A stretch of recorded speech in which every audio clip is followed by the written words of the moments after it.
We are live. Is anybody out there? Can you hear me? Sound off in the chat if you can. Tell me where in the world you are listening and watching from.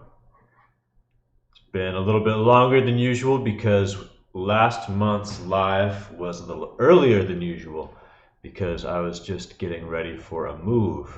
And let me welcome you to the new place. Same city, new spot. It's good to be here. And apologies for no videos this month out on the channel. It's been a stressful month, what with the move, but I'm looking forward to making some more videos coming up to the end of the year. And if you are here and you are watching, then you are on a journey. And this is a journey that many people have taken before you. It's a journey that I went on. And it's a journey that I'm still on because it's a lifelong journey. But you are here, no matter where you are on that path, on that journey. Know that you're not alone. There are people right here in the chat who are doing much the same thing. And I've worked with hundreds, I don't know if it's up to the thousands yet, but hundreds of men who have walked that path and found that it has led to a better life than they could have imagined. So congratulations to you just for being here and just for being aware that this is something you've got to work on. Thanks for the compliment on the place. Yeah, got a view up here on the top floor of my new apartment building, so it's nice to be here. Hello from Milan, Italy. Republic of Slovakia, very cool. Red says, I'm positively sure I'm getting better. 6 months going. That's a strong foundation, a strong start. Romania, cool. Welcome everybody. As we come on in, everybody comes into the stream, I'm going to start today's stream a little bit differently. We're going to start with a meditation. So if you could, and if you're willing, then just find a comfortable place to sit. If you're carrying your device, just put it down. You don't have to watch, you can just listen. And we're going to spend a couple of minutes meditating together at the beginning of the stream, focusing on why we're here. When you found a comfortable spot, go ahead and start by taking a deep breath in through your nose. Hold. And let it out through your mouth. A couple more of those. In through the nose. Hold.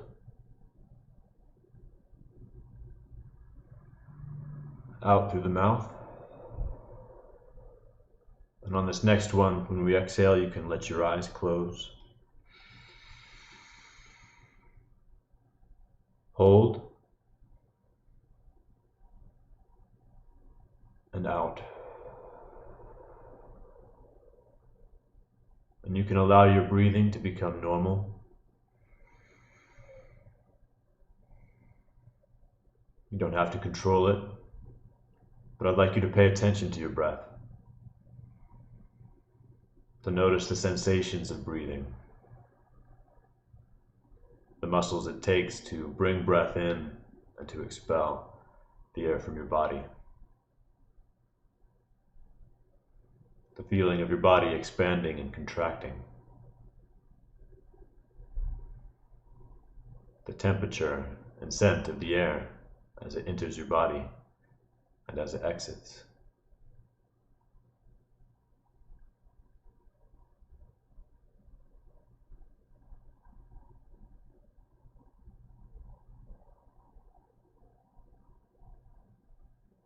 It's okay if your mind is not perfectly peaceful. There might be a distraction, either from outside, maybe a siren in the distance, a dog barking, an itch on your face, or an inner distraction, a thought, a doubt, a regret, a hope. You don't need to do anything with these distractions. Just notice that they're there and refocus on your breath.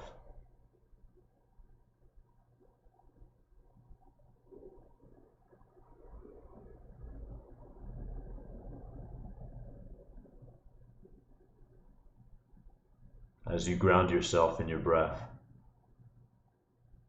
Know that you are here in this stream for a reason. A confluence of events in your life have brought you here. And there is meaning to that. You have chosen to be here because you know that you want change in your life. You know that you are capable of this change, even if you do not yet know how to get there. It's okay not to know.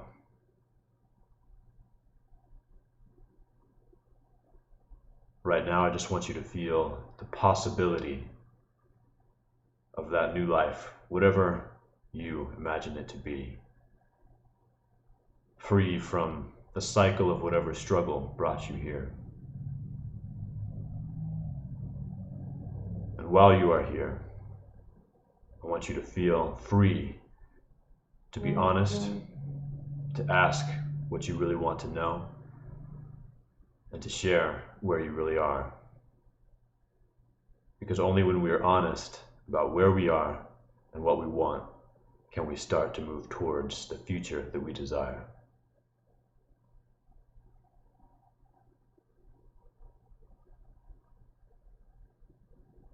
Be aware of and grateful for the connection that we all share.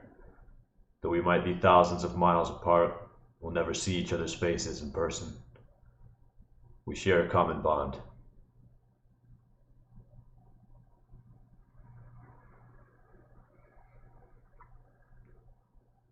We're going to end with 3 breaths. Again, in through the nose. Hold. Out through the mouth. In through the nose. Hold. Out through the mouth. In.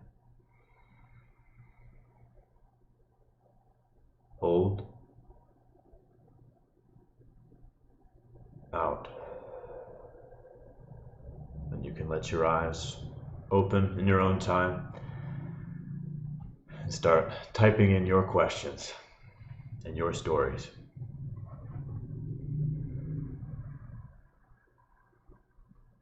We got viewer from Lebanon, viewer from Tennessee, Hachicho, 45 days of no fat, Mark from Toronto. Willing says, "Hi Noah, I am very much a slave to this addiction. 15 years. What is the most beneficial actions I can do each day?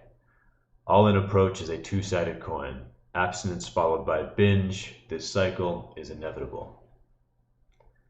Many people find themselves in that cycle. You abstain for a while, you might have that feeling of hope and freshness when maybe you delete your collection or you put in your blockers again. You feel like, okay, this time I'm done. But then a day later, a week later, a month later, something happens where you give in and you go back. And each time that happens, you believe yourself a little bit less when you make that fresh start and you commit for this time being different.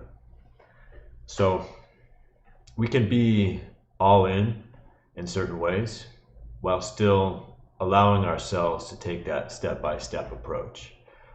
There are some things that I do believe we should be uncompromising about, but other things that we can take things a little bit more slowly with. And masturbation is one of those things. For some people, I've seen it work very well to focus first on being porn-free. And if you're not in a relationship and it will be easier for you to remain porn-free while still masturbating without porn to realistic fantasy, then that might be a good stepping stone for you. Build a foundation with that, get comfortable with that before taking that next step of total abstinence if that's what you want. Now, this isn't going to work for everybody. For some people, it does work better to go completely abstinent right away.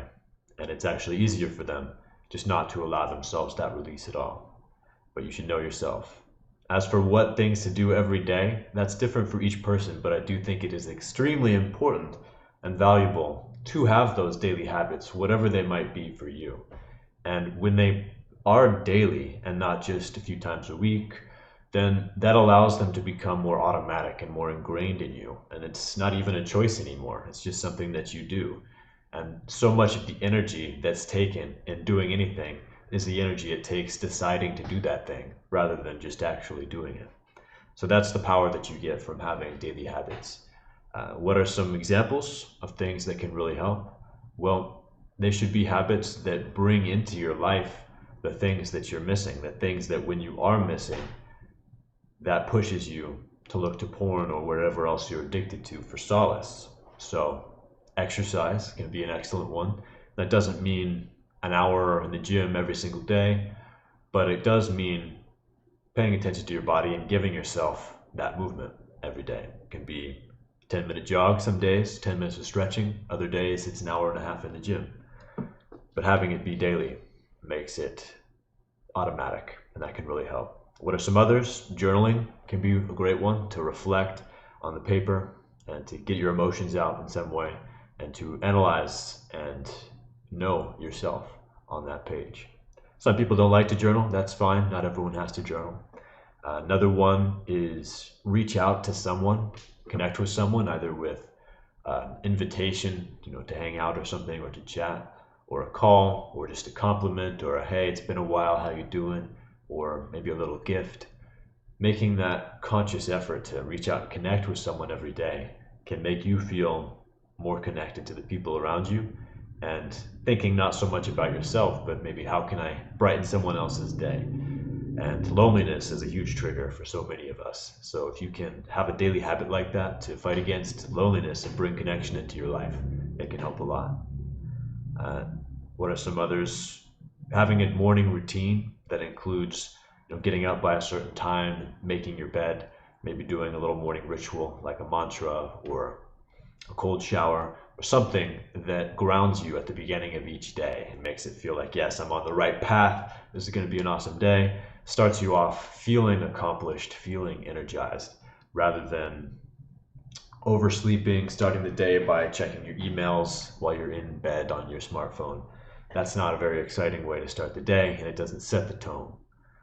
So those are a few ideas for you. 15 years, I've definitely worked with people who are 20 years, 25 years, 35 years, 40 years into this addiction.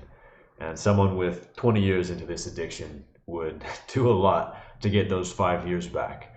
So when you start to despair that you've wasted 15 years, understand that you have so many years left to take advantage of, and that you don't want to be at 20 years regretting those other 5 years.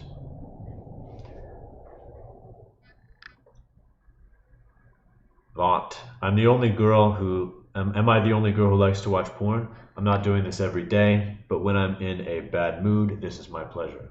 Definitely not. I don't want you to feel alone. No, you're not the only one. Statistically, based on various research, we do know that women tend to have a lower rate of regular use, but it's not like it's a small minority. It's still a large portion of women who are using pornography and using pornography problematically. And as much as a guy can feel alone in this problem, in this journey, it's even easier for a woman to feel alone when they discover that they have a porn use problem. But you're definitely not. There are some resources out there, some role models to look to. There is Dirty Girl Ministries is one that you can look to for, I think her name is Crystal Renaud. She has a personal story that she has shared, and she coaches people now. And she is from a Christian basis, so I don't know if that's your basis as well, but that's one resource. There's an interview on my channel, so check out my website in the videos and articles page and go to the interviews, and you can see an interview I had with a woman like yourself who struggled with problematic porn use for many years. So you're definitely not alone in that, and you're definitely not alone either in looking to porn for solace or escape when you're feeling bad. That is pretty much a universal thing that any person who becomes compulsive in their porn use starts to do. It's no longer just about, oh, I've got nothing else to do, I'm bored, let's do something that makes me feel good. It becomes, I'm feeling bad, I'm feeling lonely, I'm feeling stressed. I want something to help me forget about that, make me feel better. And when it takes that place in our lives, it becomes much more difficult to reject it once we realize it's a problem. So understand that that's your pattern and think about what else you can do in those moments to help yourself feel like you're not overwhelmed, like you can handle this, and you can find other ways to calm yourself and to ground yourself and to remind yourself that you're safe, everything is going to be okay. For some people, that can be playing music. That's one for me. Or going for a run outside, maybe getting back in touch with nature, just being in a park for 20 minutes can really help ground people. Turning on your favorite song and dancing, calling a friend, connecting with somebody. These are all good ideas. But also understand that you can sit with stress, you can sit with pain and loneliness, depression, and it's not going to kill you. All those types of pain, they exist for a reason. And it's much like physical pain. If you have a splinter in your finger, it will hurt. But your reaction to that splinter, if it is to get drunk so that it doesn't hurt so much anymore, or to use porn to forget about the pain of that splinter, that is dysfunctional. What that pain is trying to tell you is that there is a foreign object in your finger. You should do your best to remove it, clean it, wrap it up, let it heal. Emotional pain is much the same. It's a message. There's something amiss. And if you pay attention to that message, then you can actually do a lot to help resolve the source of that pain rather than just forget that it's there for a little while. Good to see you too, Sky. Thanks for being here. Eduardo says, amazing, I tried mindfulness some time ago, but I wasn't consistent. Yeah, mindfulness is a skill that can be so useful in so many aspects of your life, and it can definitely help to strengthen that part of your brain that is weakened in addiction, that part of yourself that is able to take a step back from your momentary emotions and impulses. Just breathe, be in that moment and observe yourself, and then take a more rational action. That part of ourselves is weakened when over years we just give into impulses over and over again. And it comes to the point where even when we know and understand rationally that what we're doing is destroying us, it's destroying our relationships, it's destroying the vision we have for our future, we still find ourselves doing it again and again. And mindfulness training is like weightlifting for that part of yourself. So check out the article and video I made on that a month or two ago on my website, addictedtointernetporn.com. And if you haven't read my book, you can also get the PDF for free there. Just sign up for my newsletter and it'll get sent to your inbox. It's definitely, even though it was written 6 years ago now, it's definitely still a good foundation for your recovery. It also contains many stories from people in various aspects of this journey, and you can take a lot of inspiration from there. So check that out if you haven't yet. And also, I'll remind you that we've got a support group with 3 different times a week where we meet now. It's been going really well. Started it earlier this year. It's only grown. And a lot of the guys have found tremendous benefit to feeling like they're not alone, because they can 1 or 2 or 3 times a week drop in on one of our calls, share how they're doing, listen to the other guys, and trade what they've been learning, what they've been feeling, and feel like they have a team. There's camaraderie, there's support. They're not doing this alone anymore. And if you've ever tried to do something like this on your own, you probably understand how difficult that is. But give yourself the chance to have people around you who are supportive and along this same journey. So you can check that out on the website as well. Just check out the group tab and learn about how you can join for November. Trekker, similar to Willing. Hey Noah, good to see you. I think I have the reduced porn use syndrome. I have 30, 60, and 90-day streaks. I get these binging relapses and it's hard to stay strong after a long streak. Yeah, Trekker, you probably are talking about that video I made quite a while ago about how reducing your porn use can be harmful. And that's about intermittent use, about how when people get stuck in that cycle of long periods of abstinence, 30, 60, 90 days, punctuated by use and especially binging use, then they can basically be training their brain to expect that even after months free of porn, it's coming back. So hold on to that conditioning for pornography rather than letting it go and allowing you to rewire yourself back to real intimacy, real relationships. It doesn't mean that you're now incurable, but it could mean that the length of time it takes for you to reach that new normal once you do quit porn for good might be longer now than it would have been if you had just quit and stayed porn free from that first moment when you realized it was a problem. So don't stay in that cycle, and I know that's easier said than done, but do what you have to break free. Do something different, try something new, learn from someone new. If you haven't brought anyone in your life into this struggle with you, like I was talking about before, that could be a good step to take. If you haven't yet protected yourself by installing protections on your devices like Covenant Eyes, accountability and filtering software, that could be a good step and a way to bring people in as your accountability partners. If you're looking for guidance, of course, find me on addictedtointernetporn.com, and you can book a way to work with me personally, either through email or a phone session or Zoom. And a lot of people are reluctant, I think, to do that, thinking, no, I can just soak up all of this free information that's out there, and you should be educating yourself.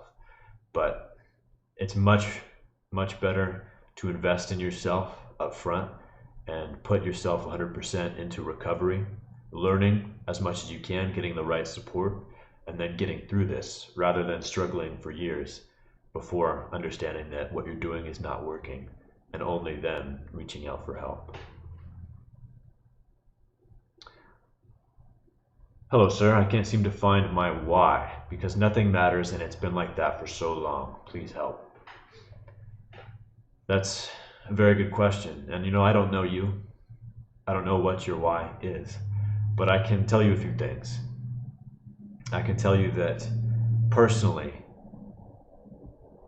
my pornography use, consistent throughout the years, from age 9 or 10 to age 24, it numbed me and it suppressed who I really was, and it put up walls around my core.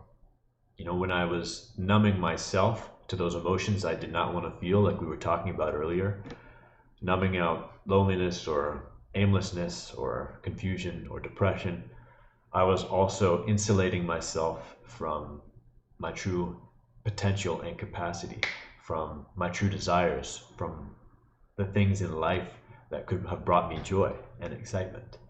So it's okay not to know right now what life looks like without porn. Porn right now might be the brightest spot of light in your life, the thing that's shiniest, the thing that makes you feel more than anything else. But understand that it's not always going to be that way. It doesn't have to always be that way. When we use something like pornography or something else addictive, whether it's a substance or a behavior, over the years, it happens slowly enough that it's hard to notice, but it does happen, that we become conditioned to that, sensitized to that, and desensitized to everything else in our lives. So you can look to stories like mine and like many others and understand that a whole different life is possible. You don't have to know what it looks like yet, exactly. You don't have to know yet what it feels like, but taking that leap of faith, yes, I do believe that there is something better out there for me, that I can feel better about my life than how I feel right now, and I deserve better than porn. And taking that leap of faith and exploring what that looks like for you can be one of the best decisions of your life. Is it possible to be cured from PIED after 40 days of abstention? I was affected quite significantly, but feel like I'm ready now. Don't know whether to wait. Yeah, you can certainly get to the point within 40 days where you are capable of sex, even if you weren't 40 days ago while you were using porn. And so if you feel ready and you're in a situation or a relationship where that's an option and you want to try, then there's no reason not to. Well, there could be some reasons not to. I'll take that back. If you feel like you're pushing yourself too soon, which it doesn't sound like you are, then that can be detrimental. If you feel like a failure would only add to the anxiety or dread you feel around sex, that can be a reason to take it a bit more slowly. And there are other ways that you can make sure that it's a good experience no matter how your body responds. Check out my recent article and video on performance anxiety to learn more about that. But if you are in a relationship where you talk about this, you're both aware of all of what's going on, and you're aware of this journey and aware that it's a temporary thing, it'll come with time, and it's okay if you try and fail, no pressure, then it's going to be probably beneficial for you to start experimenting with physical intimacy now that you're feeling like your sensitivity and desire is back. Are you going to be completely cured within 40 days? Probably not, no, but that's not a bad thing. You can start trying now, and it should only get better as time goes on. There might still be dips, valleys and rises, but in the zoomed out view month to month, it should continue to get better and better. Fan says, thanks to your guided meditation, I'm getting over my addiction, and I'm thankful I found you at my young age of 17. I'm thankful you found me at that age too. I wish I had found someone like me when I was 17. And that guided meditation I put up seems to have been pretty popular. A lot of people have told me it's made a big difference in their lives. So check that out if you haven't yet. Give it a try. I think it's called Hypnotic Guided Meditation for a Stable Porn-Free Life, something like that. And I probably will make more if you're wondering, or if you're getting tired of listening to the same one day after day. I probably will make more.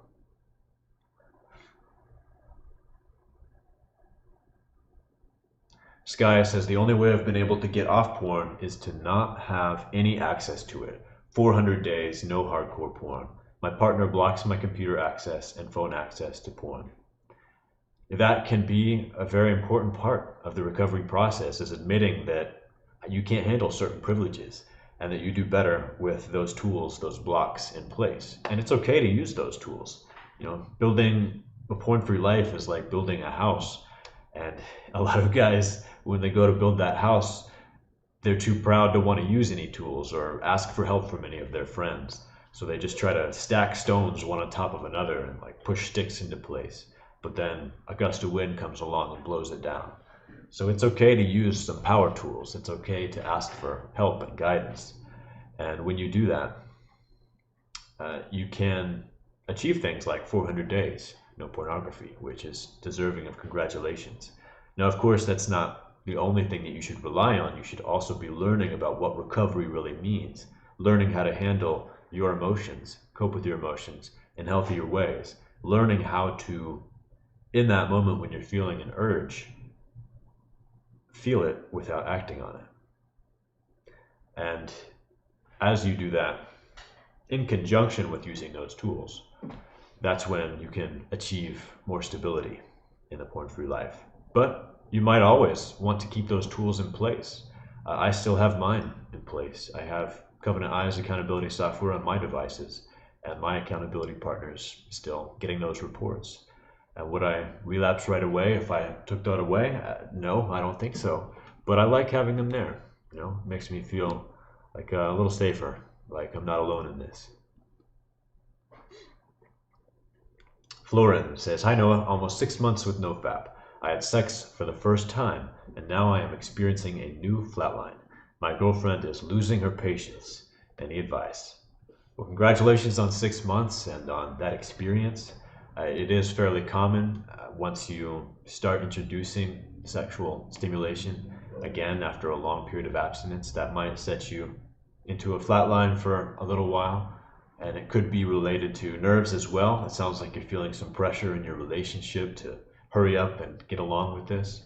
And if you're feeling that pressure, that can get in the way of becoming aroused and feeling like you're just having fun and enjoying yourself. So again, read that article on performance anxiety if you feel like that's a factor. But understand that even after you get to that point where you're finally able to have successful sex, that you could still experience dips and rises in your recovery journey. That's okay. It's okay to feel that. Listen to your body and follow along with what your body is telling you it's ready for. And find other ways to enjoy intimacy and bond with your girlfriend and bring each other joy and fulfillment without the need for an erection, because you shouldn't be needing to rely on an erection for the quality of your relationship. I know it's easier said than done, and many partners out there, they crave sex, of course, and that's okay. But I hope that she can see that progress is happening just as you can and is willing to be patient.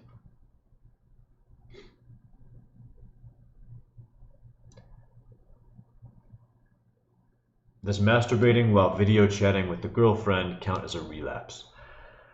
Yeah, there's a lot of these relapse questions I get, and I usually don't answer them because they're kind of tiresome, because I've tried to give guidelines for you to determine for yourself what a relapse means, because the path is different for each of us, and what might be perfectly fine behavior for one person might be considered a relapse for another and set them down a slippery slope. So it's all about understanding and being honest with yourself about what effect this behavior is having on your life. Is it causing you to have more urges for porn? Is it a dangerous slippery slope like that? Is it interfering with your recovery from PIED? If you're not in a long distance relationship, at least, and are able to be together in person, then I would recommend abstaining from that sort of thing, at least until you feel like you're completely recovered from a sexual dysfunction, if that is something that you struggle with. However, if you feel like that's a perfectly healthy part of your relationship and it helps you bond, it helps you connect, it doesn't interfere with your real sex life, then that can be fine. How many flatlines can a guy experience when rebooting, says Mark? So that's a good question, and some guys might experience none while they reboot. Others can experience dozens. Usually I wait for that feeling, that sensation of being completely without libido to last for at least a week, maybe sometimes 2 weeks, before I would label it a flatline. It's normal to have a day or two at a time where you just aren't feeling sexual, and that's fine. It's not really something to be concerned about. Usually I would wait for it to be a longer period of time before labeling it that flatline. But yeah, people can go in and out of flatlines, sometimes for seemingly no reason at all, and sometimes because of reasons that you can't pinpoint, whether it was maybe masturbating or edging or using pornography or even having sex. And all of those can tip you back into a flatline during recovery. It doesn't necessarily mean that you did something wrong, like say you had sex with your partner and now you feel like you're back in a flatline. It's okay to experiment with that, see how your body reacts. But if you do discover that an orgasm with your partner sends you back into a flatline, for example, then at least during recovery it can be beneficial to explore Carezza-style lovemaking, wherein you abstain from orgasm. And you might find that that allows you to have more consistent intimacy, sex, and rewiring during recovery. And then you can start to reintroduce orgasms and find what frequency works for you. How can we join the group, says Hachicho. I will post the link to the page in the chat now. You can learn all about it on that page, and then you can sign up on Patreon, and I'll be sending you the links to join the calls. And the calls are at Tuesday, 3 p.m. Pacific, Thursday, 10 a.m. Pacific, and Saturday, 8:30 a.m. Pacific. So I hope that that offers enough of a breadth for everybody to be able to join at least one.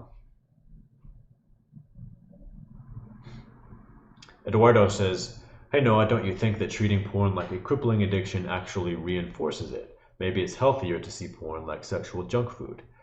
It's different for different people. And if it really is an addiction for you, then I'm firmly a believer that it's important to recognize that it is an addiction and to treat it like one. Because if you treat an addiction like something else, then you're not going to get the results that you want. But some people use porn without being addicted to it, and maybe they can see it more like junk food. Some people don't get to the point where they have sexual dysfunction, or like they're risking their job or their relationships, or they're significantly harming their life with their porn use. And if those consenting informed adults want to use pornography sometimes and think of it like junk food, then they're perfectly their choice. I'm not going to try to take that choice away from them. But when I speak, I'm speaking to those who have recognized that pornography has no place in their life because it has caused them such pain and such problems that they know they have to get rid of it, and have tried but have found themselves unable to. And when you've gotten to that point, then it's important to recognize that yes, this is something that's powerful and that deserves my full attention and my full consideration. As an example, Sky says, I have a brother who is a hardcore heroin addict for over a decade, and I've been a porn addict for about the same amount of time. My health is way worse than him. This porn shit is super toxic. Yeah. MC Win says, I must join. Good, it'd be good to have you there. Check out the link I put in the chat. Thanks for that, Yuri. Calls it a beautiful place. I'm very happy to be here. Dude, it's so hard to get high streaks when you're home alone all day because of quarantine. When school was in person, I got 150 days, but now when I'm online and home alone, it's been much worse. I hear you, brother. You're not alone in feeling that way. Many of my clients this year have been struggling with that, and it looks like we're definitely in this for the long haul. Who knows when we'll be able to be around each other in person in the ways that we used to be again. I wrote and made a video about remaining porn-free and fulfilled in quarantine much earlier this year, so you can check that out on my website for a more thorough answer. But it's important to pay attention to your needs and to pay attention to what you might be lacking in the quarantine, which for most of us, the biggest piece of that is social connection, but can also be things like structure, purpose, time outside in nature. And so all of those things, since we're in this for a long haul, you need to be able to bring into this situation, whether you're working from home or whatever your situation is. And as for connection with people, of course, follow the guidelines in wherever you are. But here, it's fine for people now to get together at restaurants, usually outside, small groups, or to hang out with one or two friends at a time, especially if you're doing something outdoors. So find ways that you can do that. Find ways that you can remain connected to people, because that tends to be the biggest danger of this quarantine for a porn addict.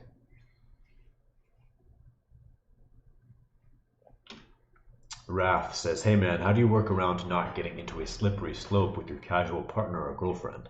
I feel like every time for the first few days, vanilla is satisfactory, but after a certain period of time, spicing things up becomes a slippery slope, and it's hard to figure out how to not repress yourself while also not getting into bad habits. Yeah, it's a balance, and I'm glad that you're recognizing that about yourself, that even in real sex, you can be vulnerable to that slippery slope and to the escalation that might not actually be conducive to your and your partner's happiness and satisfaction. And for you, I'd recommend checking out Carezza style lovemaking as well.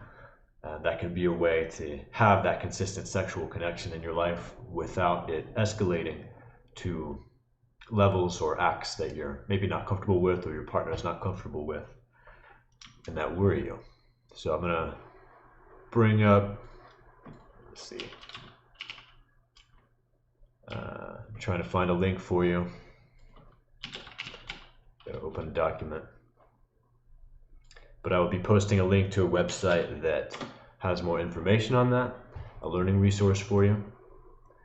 And you can also check out the book Cupid's Poisoned Arrow by Marnia Robinson, which has a lot of interesting and valuable information there.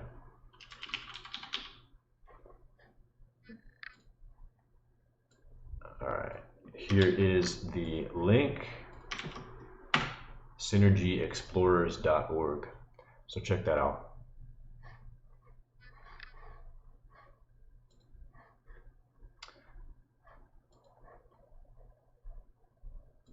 I have no one to share that it's very hard to stop watching porn or not to masturbate when I need it. That's why I feel alone and I can't start the journey to stop. Yeah, many of us feel that way. And I certainly did. I never talked to anyone about this before I started talking to everyone about it. And I realized what was really going on. So I understand not feeling like you're able to talk to people in your life about this. That's why I started doing what I do. That's why I started that group that I talked about. So that group could be a good starting point for you to be able to start sharing and talking about your journey and understanding that you're not a weirdo, like you're in this with other people. It's a common experience. And to have that group to reach out to when you feel like you need to share something or you need some support.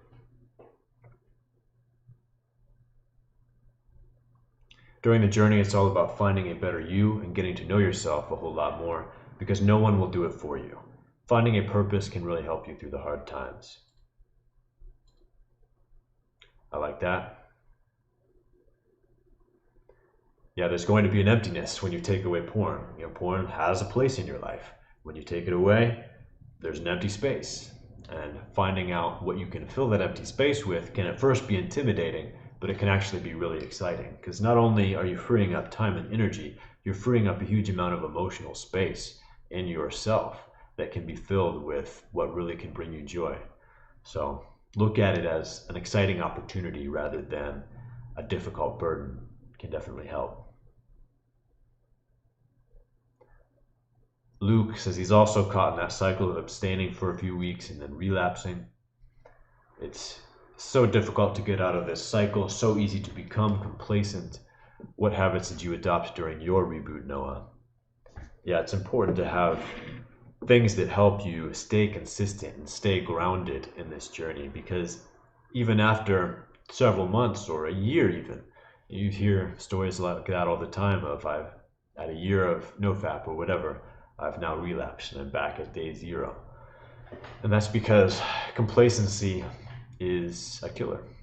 And if you don't remember the lessons that you learned that helped you get where you are now or where you will be soon, then it's very easy to let pornography back into your life.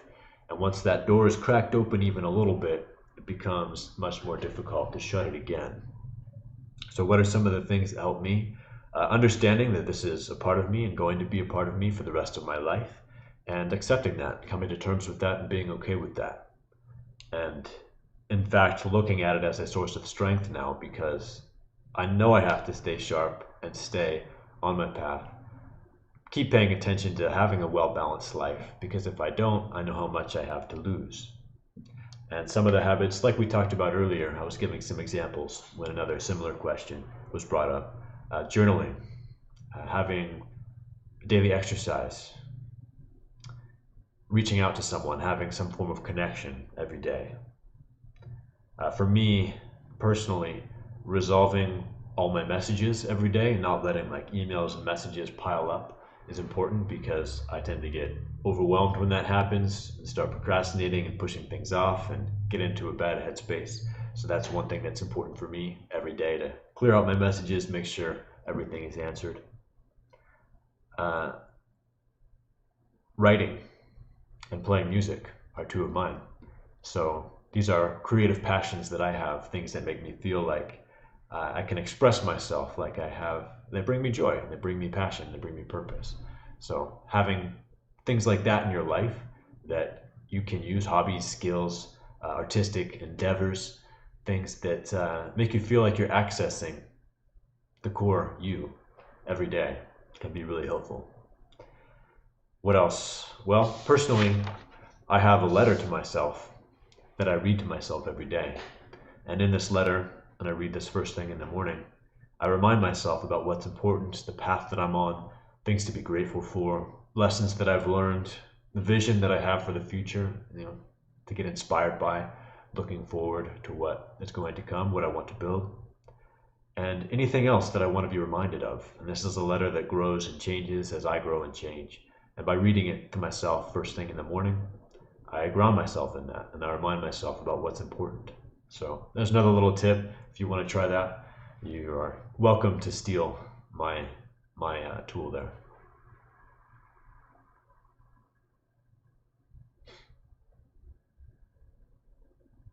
Can I blame the USA for producing pornography and spreading it into the world?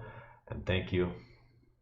I mean, USA certainly isn't the only source of pornography, but I'm not aware of the statistics of like how many scenes are produced in each country and that sort of thing. But I do know that, like Kuko says, MindGeek owns most pornographic sites. You can blame MindGeek's owners. And that company, I do not believe, was started in the USA. And I think currently is headquartered in Canada, actually. It wasn't hard to you to recognize that you fight with this in front of others, parents, friends? I think you're asking, was it hard to share that this is a struggle? For me personally, yeah, it was hard. But I started to recognize that it needed to happen. And I couldn't keep fooling myself that I could do this all on my own without showing anybody what was going on. And you don't need to tell everyone like I did, but it does really help to feel like you have at least a few people in your life that understand what you're going through, who you can talk to, who still accept and love you for who you are, despite your imperfections.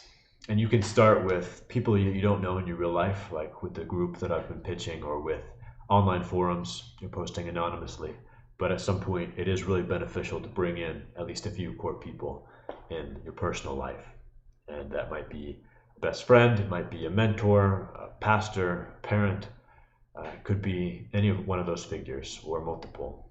And 95% of the time, those conversations go far better than people think that they will. And there are ways to approach those conversations that can help maximize your potential for success. A few tips on that. I recommend booking that time ahead of time and not just like springing it on somebody, but saying, hey, there's something important and personal I want to talk to you about. Do you have a half an hour to talk? And that way they know that they can block out that time and pay attention to you, and they're prepared for it to be something personal. And sharing in such a way that you understand you don't have to share every detail, but you can share the emotional core of what's happening is important. It's not always necessary to be completely honest about like every detail, like the types of pornography that you watched, things like that. But you can be honest about the emotional core of what's going on, about how you probably, as a young person, an adolescent or teenager, first got exposed to pornography. I thought it was totally normal and harmless, but then I've recently realized that it's actually harmed you quite a lot, and I've found yourself struggling to eject it from your life. I think that's very understandable, and most people will understand that and admire your courage in admitting it rather than judging you for what you struggle with. Hey Noah, keep up your work. Thanks for the support and encouragement. I'm extremely self-aware, so it's also a struggle of mine to not be too perfectionistic or methodical about it, but thank you for your help, man. I appreciate everything you do. God bless. Yeah. Okay, yeah, I totally understand that. And you can take action without feeling like you need to take perfect action. There's no such thing as perfect action, and I know it's easier said than done for a perfectionist, but just stepping onto the path and starting to walk it, even though you don't yet know exactly what it's going to look like or exactly where the path will lead you, and you might step in some mud puddles or slide off and fall into the ditch sometimes, and that's okay. You can get back up, you can learn from that and move forward. Often will be much more successful than it will be to just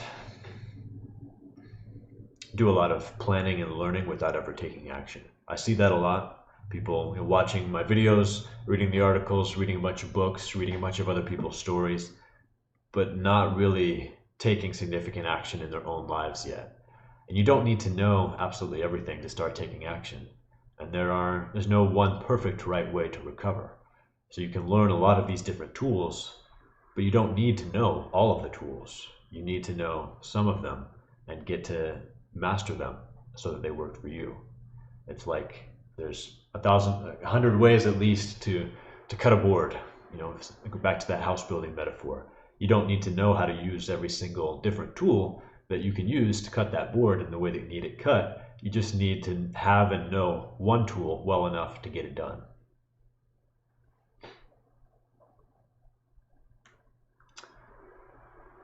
Mark, besides porn, would you recommend to stay away from watching TV and doing anything online?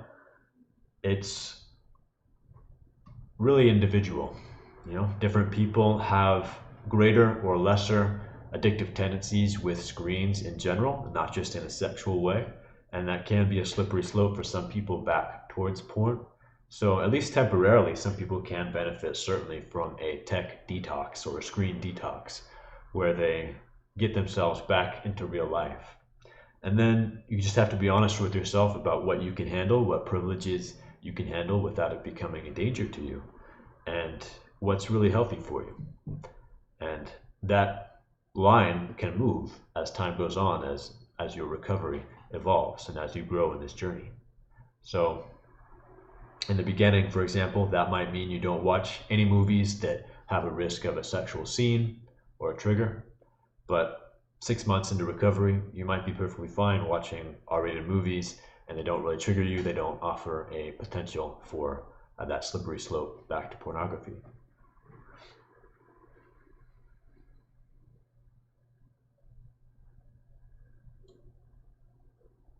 Hey, Yusuf. He says, hey, Noah, Yusuf here from the recovery group. Now that you are this long in your recovery, do you still get periods of flatlines? If not, when did this end for you? No, I don't get flatlines. It's been years. It's been years. I'm not sure when exactly the last one was.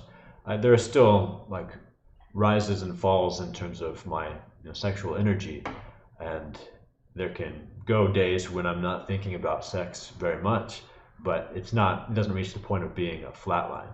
And when I'm not dating anyone or something, I don't necessarily want to be thinking about sex all the time or feeling that sexual energy. So I'm better now at just allowing myself to refocus that energy elsewhere and not feel very sexually excited. But that's not a flatline. So yeah, flatlines do end. You shouldn't struggle with them for the rest of your life. People, once they do reach that new normal and get to that point in their recovery where they are no longer relapsing and they're completely recovered, they should no longer struggle with flatlines like you have so far. Pokemon asks, what are some new habits you implemented in recovery? I think I already answered that question twice. So look back in the live stream if you want to check it out.